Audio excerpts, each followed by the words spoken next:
গাদ্দাৰত পৰিণত হৈছে জনগোষ্ঠীয় সংগঠনৰ নেতা আৰু কিমান দিনলৈ চৰকাৰৰ ওচৰত নিৰ্লজ্জ আত্মসমৰ্পণ কৰিব জনগোষ্ঠীয় সংগঠনৰ নেতাই মেৰুদণ্ডহীন নেতাৰ হাতত এতিয়া জনগোষ্ঠীৰ ভৱিষ্যত লোকসভা নিৰ্বাচনৰ বাবে মাজত মাত্ৰ কেইটামান দিন বাকী আছে কিন্তু নিৰ্বাচনৰ পূৰ্বে এতিয়া ওলাই পৰিছে বহু জনগোষ্ঠীয় সংগঠনৰ নেতাৰ প্ৰকৃত স্বৰূপ কা বিৰোধী আন্দোলনৰ সময়ত বিজেপি চৰকাৰৰ তীব্ৰ বিৰোধিতা কৰা গণ্ডাই গণ্ডাই জনগোষ্ঠীয় সংগঠনৰ নেতাই এতিয়া যোগদান কৰিছে গেৰুৱা দলটোত কিছুদিন পূৰ্বে ডিব্ৰুগড় লোকসভা সমষ্টিৰ প্ৰাৰ্থী সৰ্বানন্দ সোণোৱালৰ উপস্থিতিত বিজেপিত যোগদান কৰে মটক স্বায়ত্তশাসিত পৰিষদৰ উপাধ্যক্ষ দেৱৰ্ষী চেতিয়াই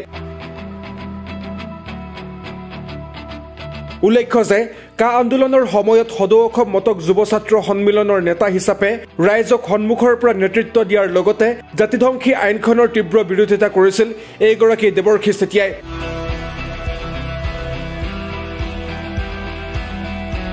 কিন্তু পৰৱৰ্তী সময়ত এইগৰাকী নেতাই সুবিধাভোগৰ ৰাজনীতিত নিমজ্জিত হৈ তৈলমৰ্দনেৰে সদৌ অসম মটক যুৱ ছাত্ৰ সন্মিলন ত্যাগ কৰি মটক স্বায়ত্তশাসিত পৰিষদৰ উপাধ্যক্ষ পদত অধিষ্ঠিত হয় কিন্তু অতি লক্ষণীয়ভাৱে মটক স্বায়ত্তশাসিত পৰিষদত সংঘটিত হোৱা কোটিটকীয়া কেলেংকাৰীত নাম সাঙুৰ খাই পৰে দেৱৰ্ষী চেতিয়াৰ উল্লেখ্য যে এই সমগ্ৰ কেলেংকাৰী সন্দৰ্ভত বৰ্তমানেও CIDয়ে তদন্ত অব্যাহত ৰাখিছে কা আন্দোলনৰ সময়ত কি কৈছিল এইগৰাকী নেতাই এবাৰ শুনক এই বিদ্ৰোহে ৰজাগৰ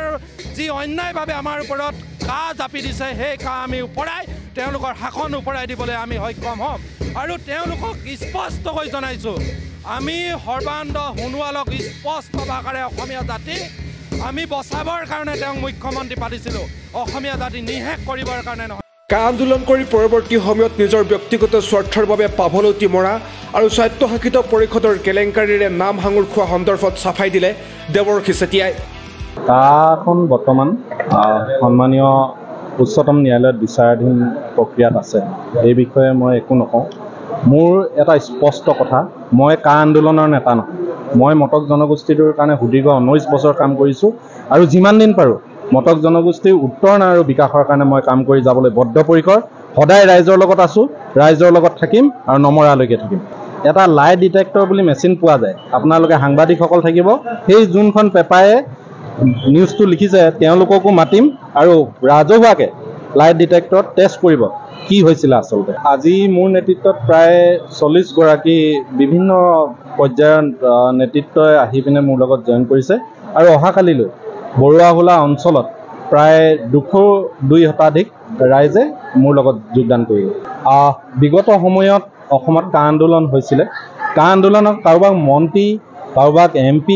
এনেকুৱা ধৰণৰ কাৰোবাক MLA বনাবলৈ কা আন্দোলন হোৱা নাছিলে কা আন্দোলন অসমীয়া জাতিৰ কাৰণে হৈছিলে আৰু অসমৰ ৰাইজে কৰিছিলে ইয়াৰ ভিতৰত কোনোবাই ৰাজনৈতিক দল বনালে কোনোবাই MP খেলা সপোন দেখিলে এনেকুৱা ধৰণৰ বুবেৰিং বাং এটা চক্ৰই এতিয়া জিকিব নোৱাৰি বিভিন্ন ধৰণৰ ষড়যন্ত্ৰ ৰচনা কৰা ইতিমধ্যে আমি দেখিছোঁ ইতিমধ্যে মোৰ ফেচবুকটো হেক কৰিছে আৰু মোৰ লগৰখিনি ফেচবুক হেক কৰিছে তেনেকুৱা বিভিন্ন ধৰণৰ ষড়যন্ত্ৰত লিপ্ত হোৱা আমি ইতিমধ্যে কথাবোৰ গম পাইছোঁ আৰু সময়ে দেখিব ৰাইজ কাৰ লগত আছে ৰাইজেই ৰজা গণতন্ত্ৰত আৰু ৰাইজ সদায় আমাৰ লগত থাকিব বুলি আমি আশাবাদী গতিকে এতিয়া কেলেংকাৰীত নাম সাঙুৰ খোৱাৰ পাছত বিজেপিৰ ৱাশ্বিং মেচিনত গা পখালি নিকা হ'বলৈহে দলটোত যোগদান কৰা বুলি চৰ্চা চলিছে চাবুৱাৰ পৰা ৰণদীপ চুৰীৰ ৰিপৰ্ট আপডেট নাও